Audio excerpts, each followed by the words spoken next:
My pleasure to introduce today's speaker, Nick Giangreco.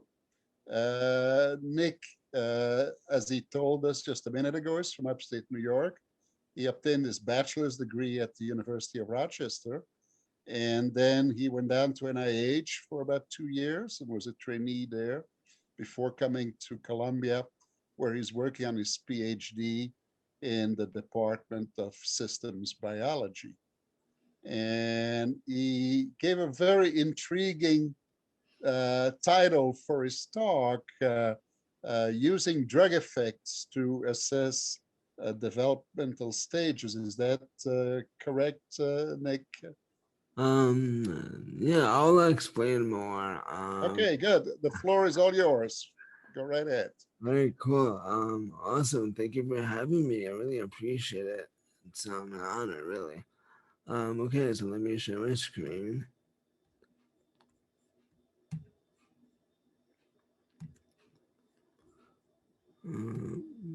Play. Okay, thank you so much for having me. I'm really excited to be here and share with you my ongoing research dissertation work. The title I have for today is from the famous or infamous, depending on the day, phrase we hear whenever we step onto the subway. Actually, mind the gap is the phrase you hear when you step onto the London Tube. But in New York City, you'll hear the phrase "watch the gap." But before I get into what this gap is between the side effects of medications or adverse drug effects, or just drug effects, and child growth and development, I want to share with you who is speaking with you today. So I had a massive stroke when I was a teenager at 14, and that sort of influenced my trajectory to where I am today because of the support I received from many healthcare workers, especially therapists and my family and friends, to help me, guide me to live the life that I'm leading today. So in college, I studied biochemistry, but I'm also a really big math and computer science enthusiast. So actually the poster on the right is little me presenting my first poster on protein in bacteria using computational modeling. And then through a couple more projects and internships, I was at the NIH, studied ovarian cancer, using different types of data. And now I'm at the data-driven precision pharmacology lab with Nick Tetinetti. I remember the day when we were discussing and talking and came up with the phrase precision pharmacology. That was a really fun discussion and day. So I'm really glad to be working in the lab and being here with you all today. Also, before I get into it, I would like this to be more of a discussion, if you want. So if you have any questions or comments during the talk, feel free to, say, and to speak up, unmute yourself and speak up if you like. So the biological focus of my dissertation is child development.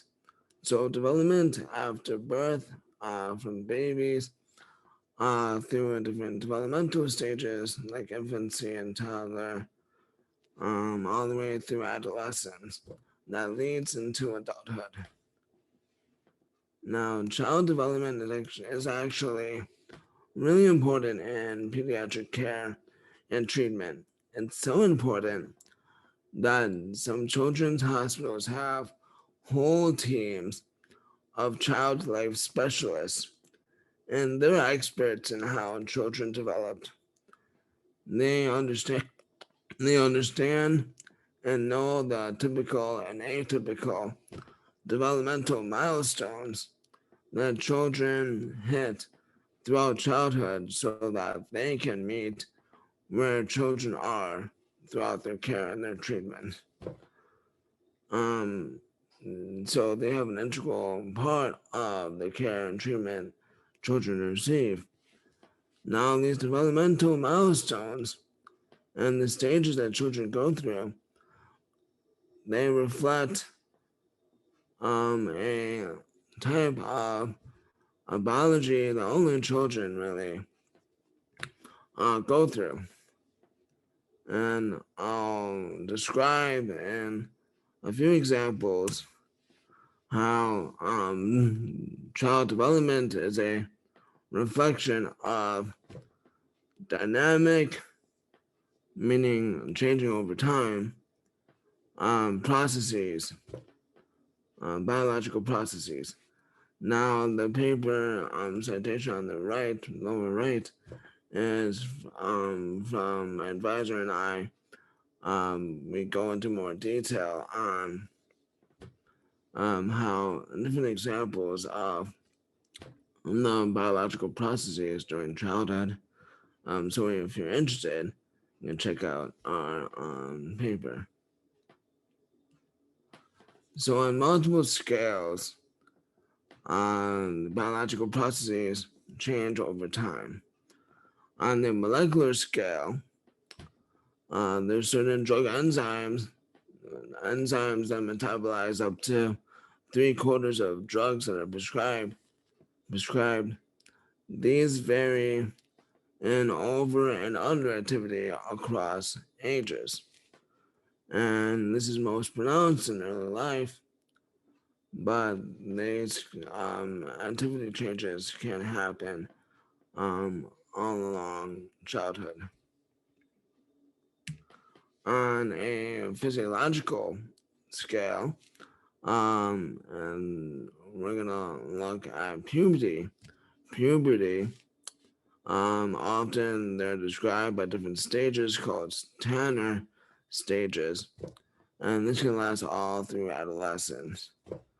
But actually, puberty encompasses many different processes. One of them is the emergence or resurgence of hormone levels in the body, like growth hormone. And hormones are known to regulate many functions and expression of proteins on the molecular level as well. So this is part of the biological processes that children undergo. On a structural scale, there's different dynamics such as the decrease in neuron density or gray matter through adolescence. And it's known, has been evaluated that there's more functions of neurons that they carry out. And so when you have this change in density of neurons across childhood, that changes the functions of cells. And the different scales, these structural, physiological, and molecular scales, are interconnected. And so these biological processes during childhood, you can imagine, may affect how a drug that's taken into the body is metabolized, eliminated, and the effects of what the drug does to the body may change as well. To give two examples, one, I'll talk about an example of valproate, which is a drug that's prescribed to treat epilepsy in children. The metabolism of valproate can go in different pathways. One, valproate can be metabolized into a metabolite that can be eliminated by the body more easily. However, there's other pathways that, like I mentioned before, are um, there's other pathways. They have different enzymes involved, and these enzymes that are involved, they can change in activity across childhood. And for example, overactive enzymes in these pathways can lead to more of a certain metabolite in the body that can become toxic to children. And so often many infants experience liver failure from valproate prescription. Another example is a stimulant drug, methylpenidate, which is prescribed to children with ADHD. This stimulant is known to block dopamine transporters, which means that dopamine is not there's more dopamine neurotransmitter between neurons and synapses, and this excess of dopamine, especially during cognitively straining tasks, may lead to behavioral or psychiatric disorders. Now, on the right, I'm showing now there's been studies, these were done in rats, that the density of these dopamine receptors and transporters change over time as well. And this is on the scale of childhood, where the highest density of these transporters receptors is during puberty, shown in different areas of the brain. And so when you have this interplay of the what's thought of as a causal mechanism for how a drug may relate to a side effect, and you have the components of that mechanism changing, now you have a certain dynamic interaction going on. And so in children, side effects from drugs can become more complicated than we can usually think about. So I gave 2 examples of the interaction between medication and side effects and child development and biology during child development. But there's many more, and I think there's also many that are not known.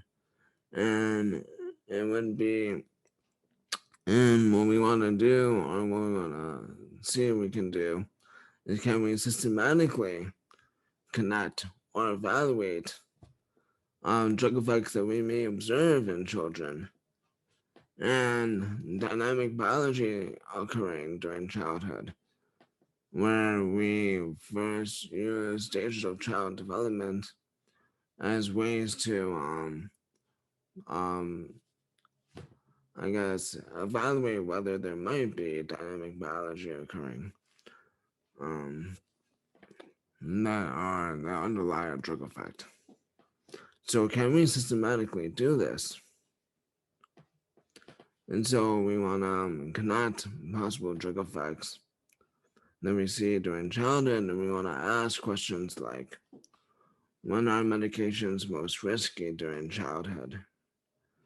And then also can we try to evaluate a biological mechanism of that drug effect during childhood, knowing that it may be most risky at a certain time. Is there certain biology that's overactive, underactive, or changing a lot during that period? Might that be contributing to the mechanism underlying that drug effect?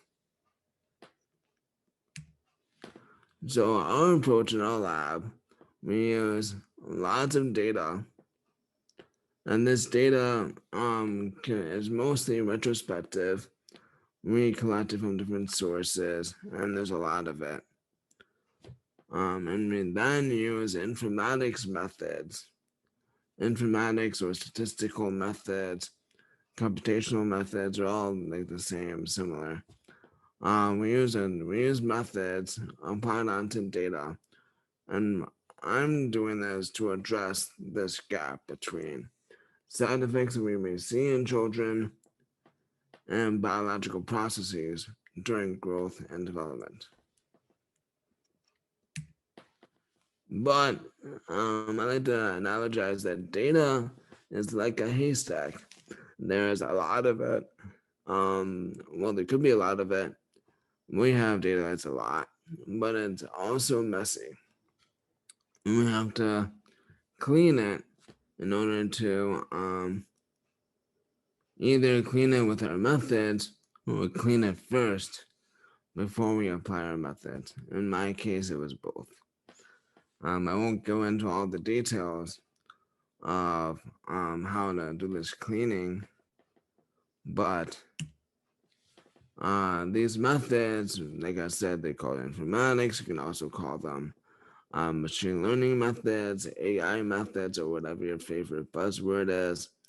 And we apply these methods on data to try to find or evaluate putative needles in our haystack. So the haystack that I mostly use in my research nowadays comes from the FDA. So the FDA has collected passively, well, done passively, but they have a reporting system that that consumers, healthcare workers, pharmacists, even lawyers can file a report of a possible side effect that can be severe and can, in some cases, lead to death related to taking a medication. And there's reports that have been submitted to the FDA, and they've been collecting this for over 3 decades. And so I developed an algorithm that goes to the FDA, extracts their data, and kind of cleans it up more, so then I can apply methods onto that data. So there's different approaches to clean your haystack, clean this type of haystack. The traditional approach has been to apply statistics onto the data, really onto pediatric age bins. So these are bins of like infants, toddlers, children, adolescents. But these bins, they group them together like they're just different children and they're not related. Like they're not all in childhood and not all going through this dynamic and continuous biological process. I've described to you that child development is really a continuous dynamic process that's reflected on multiple scales. So we took the approach to evaluate whether it might be a better approach to think of drug effects and the risk of, during childhood as a continuous process.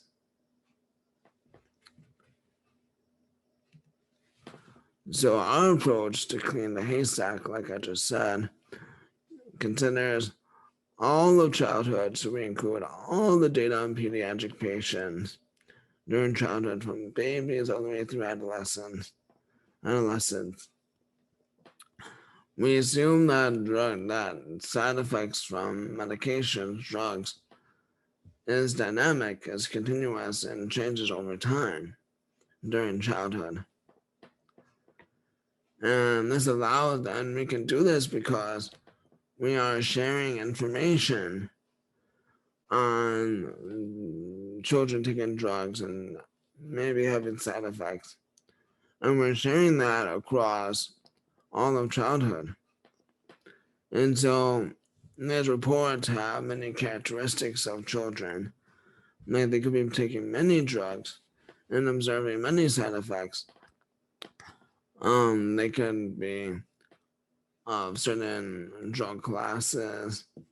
They could be reported at different times, and other characteristics as well.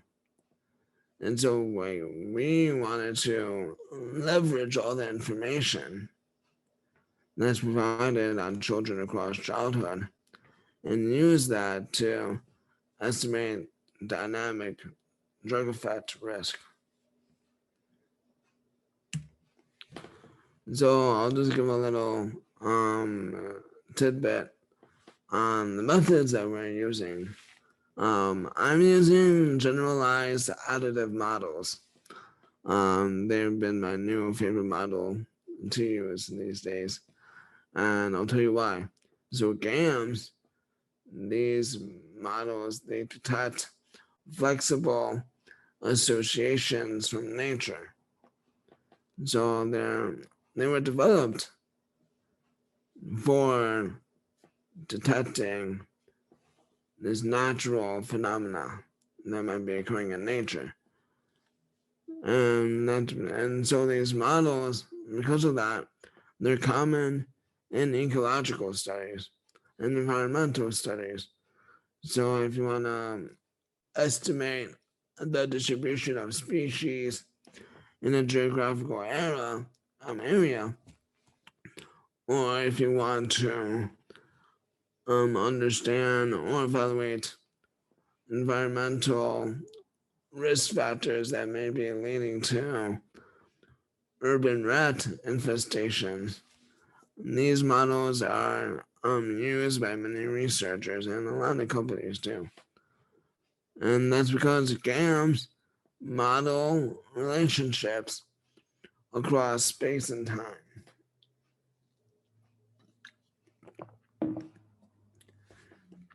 And so a natural question from me has been, can GAMs, these methods, be used to model relationships between side effects and drug exposures across time, across childhood? This hasn't been done before in pediatric drug safety. What's been done has been grouping children into these discrete bins, which is not as natural, I don't think, as modeling drug effect risk as a dynamic process.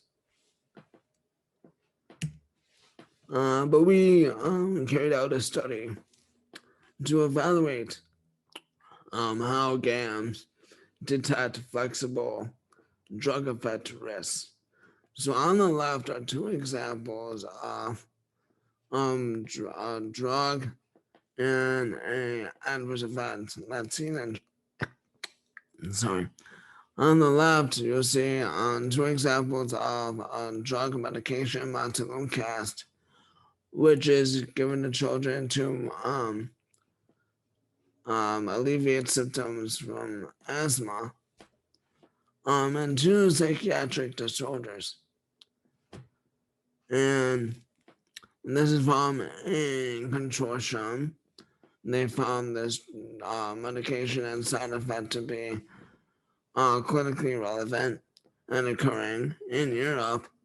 And we're using data mostly from the US. And we find this drug effect risk that changes across childhood but becomes statistically significant during middle childhood or the middle stages during childhood. And our method GAMs are in red. And with that, you see that these risks across child development stages, across childhood, are dynamic and they're more flexible than the blue counterpart, which is more the state of the art in this area. It's a rather crude method, but that's what's been used a lot and used the most today. So, and these risks also, they're interpretable in that I understand what this, the risk for Montelukas and paranoia is in middle childhood, and makes sense. And number two, makes sense. A log odds risk. And that's how many people understand risk. Um, but showing the difference between the state-of-the-art method and GAMS is important. And so we evaluated many drug events, many drug effects. And we found that there's about 2 times improved ability to detect dynamics compared to the state of the art. And we do other evaluations. And this is currently on mid-archive at the citation below. And it's also in submission now. But the study that we took is trying to evaluate and show that GAMs are useful in detecting more flexible drug effect risks across childhood. And these are the methods that I use more during my talk and in my next analysis that I'm doing right now.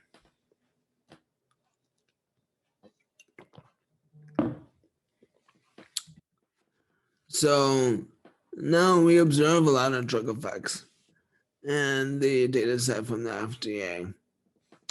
Now we can ask, are there needles or really tight medications associated with side effects in our cleaned haystack?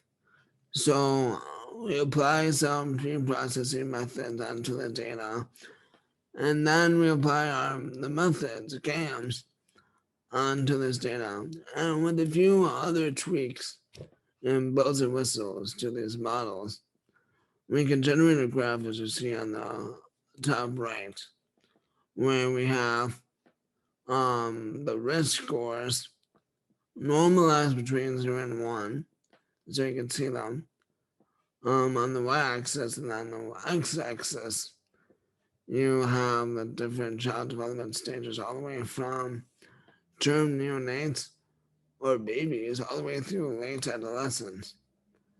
And so on, this goes through age 20 up until 21. And there's a lot of different definitions of child development stages, and it's not as standardized across studies. But we use definitions from the NIH that they were developed in consultation with the American Academy of Pediatrics and the CDC. And these are meant to be used by randomized controlled trials when recruiting children in clinical trials. And so we use these development stages to show how risk may change across childhood. So now that we have this after applying our methods, and I'm not talking about, or I'm gonna talk a lot about how long this took, all the work that went into doing this. I'm writing a whole paper on the approach to this, but just goes to show that there is 500,000 drug effects in that graph. So we can apply these methods in a high throughput, systematic way to evaluate the risk of a medication influencing a side effect occurring across childhood compared to not being exposed to the medication. So after doing this, are there needles or really important associations in our haystack? And so we have been finding, and this is early stages of the work, that there are putative needles in our clean haystack. On the left, I'm showing the amount or the percentage of drug effects. And then we see where the effects are actually grouped into certain classes, like cardiac disorders or eye disorders, or blood and lymphatic disorders. And we can see the amount of drug effects that we think are significant by different approaches and methods, and how they may change across child development stages. And so we can see things that make sense on the whole, like there are drug effects related to neonatal or baby or pregnancy conditions. And most of those that we think are important or significant are at the neonatal stage. And that makes sense, to me at least. Another one, for example, is many drug effects that we think are important are occurring are congenital disorders, and they're occurring at the neonatal stage as well. And it also makes sense that many effects that are congenital or genetic in origin, they're kind of found out early on. And then the other ones that kind of shows that our models are finding relevant signal in terms of biology. If you look at endocrine disorders on the top right of the multi-panel figure, drug effects that are related to endocrine disorders, there's more than we think are important during middle childhood, or early and middle childhood, and that's around the time that puberty starts, and which is when hormones start circulating and resulting in androgenicity, and then all the other sexual changes that occur during puberty occur then. And so it makes sense that we would see more endocrine disorders occurring when there's an uptick in hormonal dynamics. And so, though there's going to be a lot more to evaluate, it's reassuring that we see things that make sense. So we also were able to find certain drug effects that we think are significant that more often occur at certain stages during development. So we actually see more drug effects enriched in the neonatal stage, and then sort of makes sense that there's a lot of drug effects that are occurring right after birth, because babies at that age, they're very sensitive and they're going through a lot of changes, especially after you cut the umbilical cord. A lot of molecular, physiological, structural changes.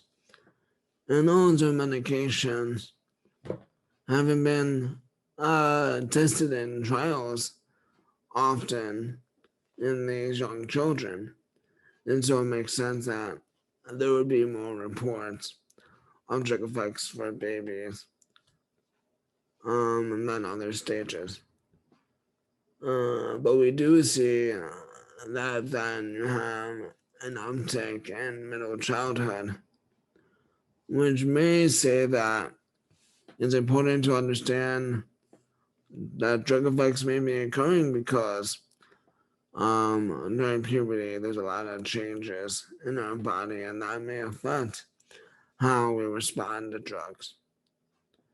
And so highlights the need to understand when drugs may be risky at that point in time during childhood.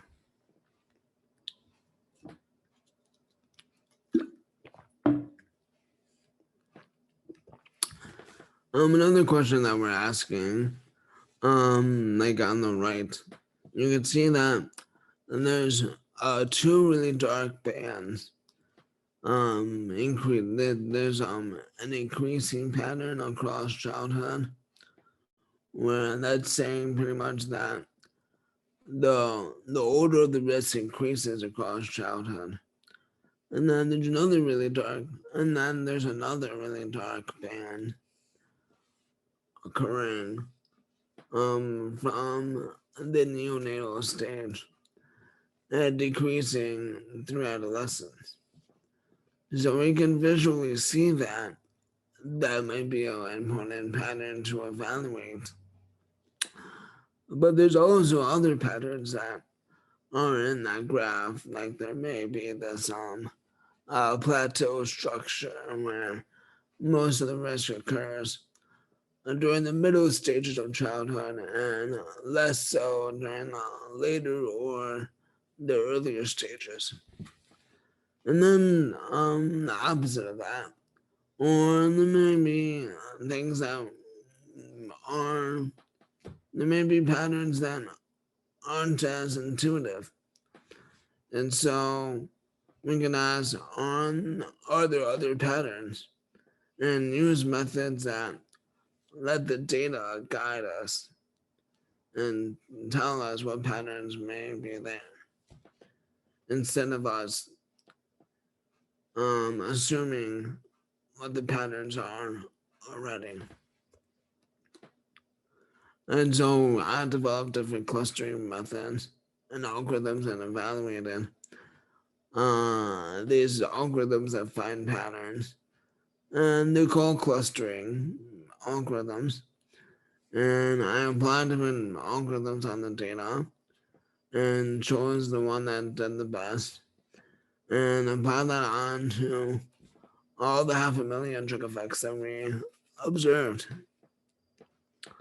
And we do see that there might be putative pattern clusters in our clean data set. So on the left is showing the percentage of trig effects that are in each cluster that we think is a distinct pattern. And you can see the pattern on the right. We think that most risks are increasing over time. But there's also a good amount of other patterns that might be present, substantially present among drug effects. But though we're doing these analyses ourselves, we acknowledge that other researchers or clinicians may want to ask different questions. And to allow this, we are letting the community also find needles.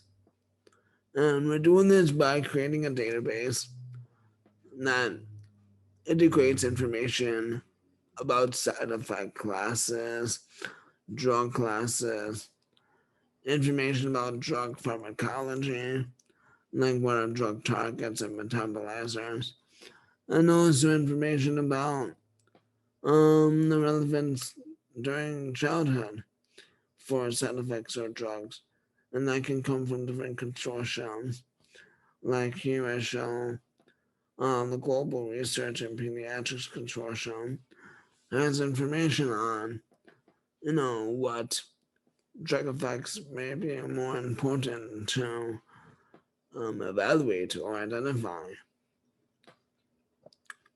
And putting this in the cloud, and so that any researcher, clinician, or anyone that wants to find or evaluate drug effects occurring during childhood, you can do so. Because I don't have all the answers. I only want to provide a resource that others may find useful and bring to light that we really need to meet children where they are, because when they may be struck by an illness and may need to receive treatment, they're going to have to take medications, most likely, and that may happen and that may happen at any time during childhood. And so I think it's really important to evaluate the risk of a drug effect at different times and use information from other children to inform that, because they all have a shared underlying biology.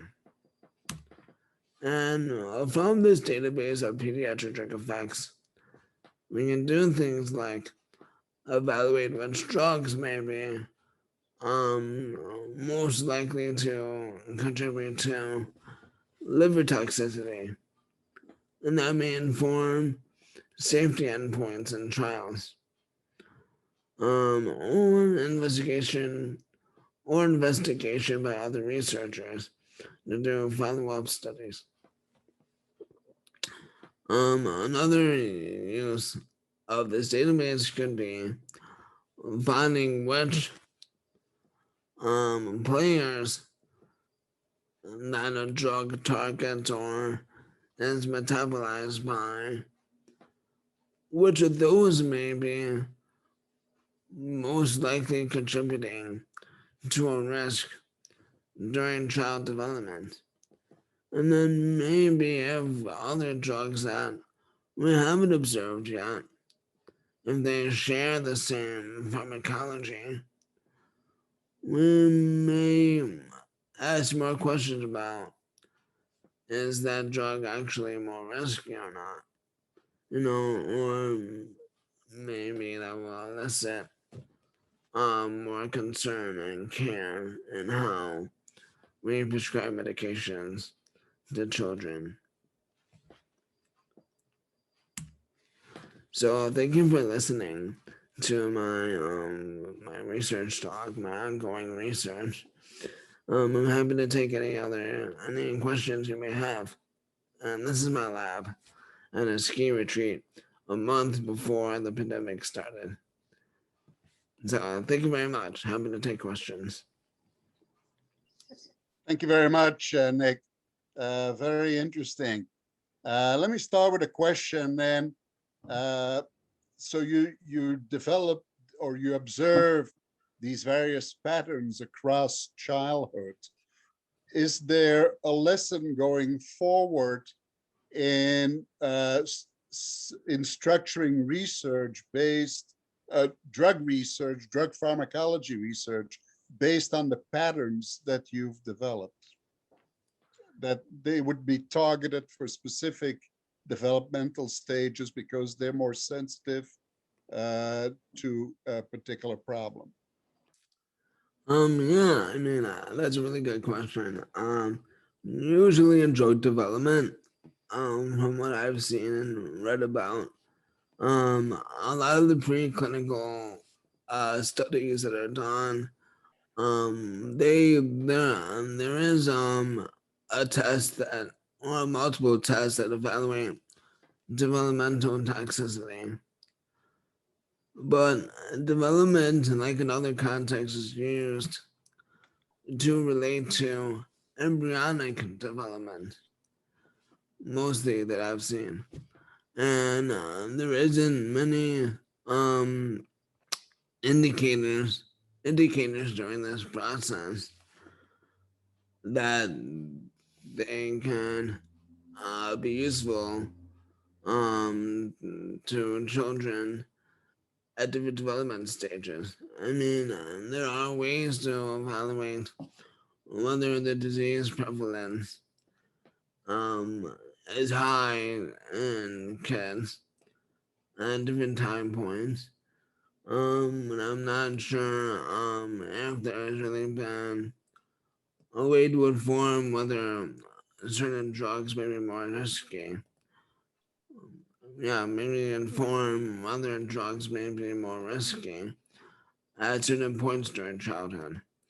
And so I don't, at least to my knowledge, there hasn't been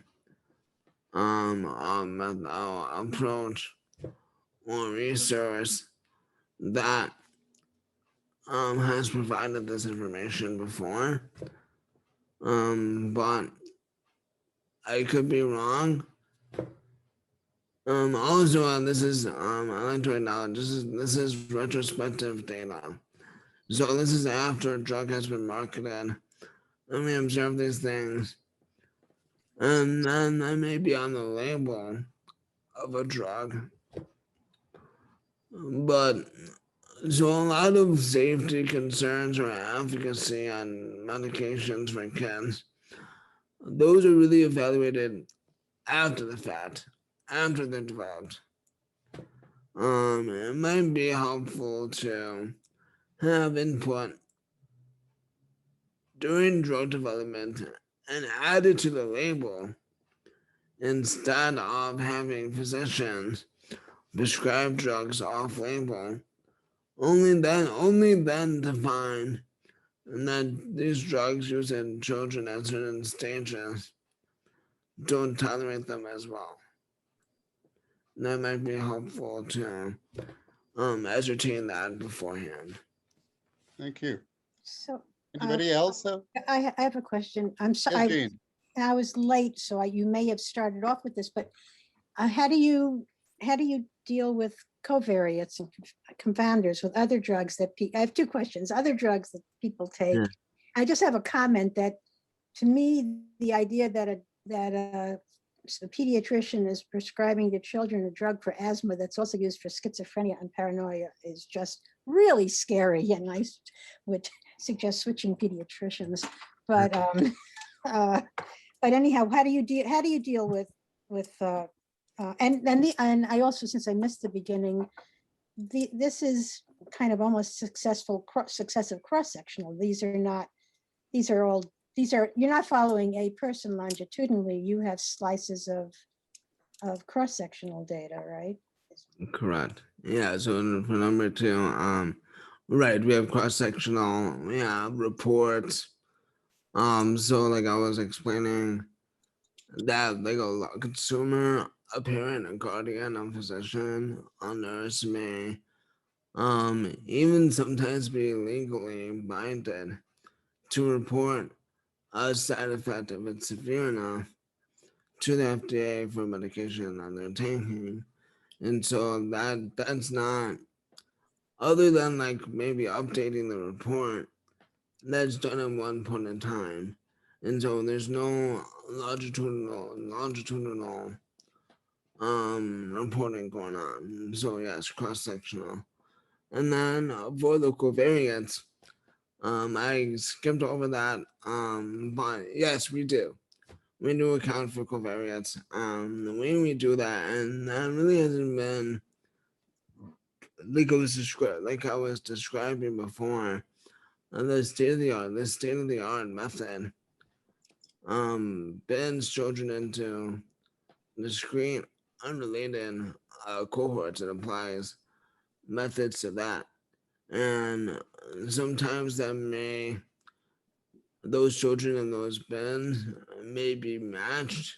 Okay, I get it. But the approach that I'm taking and includes covariates in the modeling. So GAMS can include covariates like sex across childhood, the types of drugs that are in the reports as well. When the report was submitted, who submitted the report, all that can be included in the model. So when they do a report, they will report other drugs that are being used at the same time. Right. Yeah. So it's almost like a bag of drugs and side effects. Okay. But it depends. It can be one drug and one side effect, or it can be many. Yes, Heidi, you have to turn your unmute yourself. You're still muted. Okay. Yes, okay, all right. I have a question not directly related to your research, but you certainly will know more than I do about the following. Lead poisoning is very much in the news nowadays, and there are still a lot of lead pipes, and especially children's brains are affected by lead. Do you know which age is most affected? The younger the child, the older, or the middle again? And are we doing research at the present time on this issue at all? That's a good question. I don't have the answer to that. Lead poisoning, I'm sure that being looked at by epidemiologists. But for this work, we're not. That may be included as like a side effect, in some way. But I haven't looked at lead poisoning and how that may be related to a drug effect. It varies over the ages, but Heidi, they don't, it's not well defined at all. But that doesn't bring up an interesting second question, and that is, people are living in different environments, so that the kid taking the drug in Flint, Michigan may have a very different effect, Yes. reaction to a drug than someone who's living in Scarsdale. Mm-hmm. So it would be interesting to add a GIS component, a geospatial component to this. Yeah, right, exactly. Yeah. I have enough to worry about. Yeah, and that's really interesting. And I mean, so with their modeling, we're assuming that including the characteristics, this allow us to estimate variance in the drug effects we may see across childhood. And the other assumption that I'm hopefully getting across is that the growth and development processes during childhood, that biology is conserved, and children mostly realize that similar developmental trajectory, no matter where they are. And so we're trying to estimate a population risk across childhood, and hopefully a signal for that is present in the data after accounting for some covariance. But I don't think there is a GIS indicator or covariant in the reports. But You'd have to use, you'd have to link it with, I just gave it lectures, you have to link it with data from the census, which would, you could do very good geocoding by linking with census data, and you pretty much find out, and that there's something called IPUMs, which will link you right to environmental parameters. But you shouldn't do this until after you get your degree. The art of being a graduate student is to learn the word enough. No, that's a really good point. Yeah, thank you. And yeah, our lab has done a little bit of linking, but not enough with census data. So that's a really good approach we should take later on. And do you use do you have people, because I have some database stuff too. I find it very hard to work at Columbia. We do everything not on the system because there's so many restraints. So if you were to actually have a system where you had people from the outside world use your data bank, where are you envisioning housing such a thing? So right now I'm developing this on my lab server, which is yeah, my advisor has a server, I think in New Jersey. That I mostly use. I haven't talked to him about where and we do. I ideally would like to have a website linking to this database so this can be queried and looked at more. I'm not exactly sure where it will be housed. But yeah, that's a good point. I really need to look into that, especially to make it really accessible. Yeah. Yes, David, are you muted still? Still muted.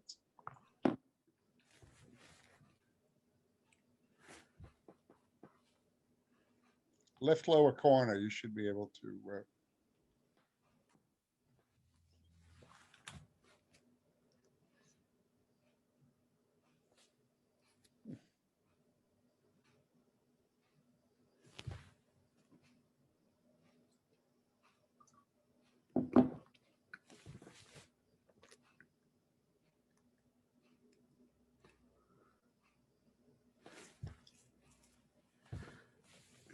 Great, that should be good.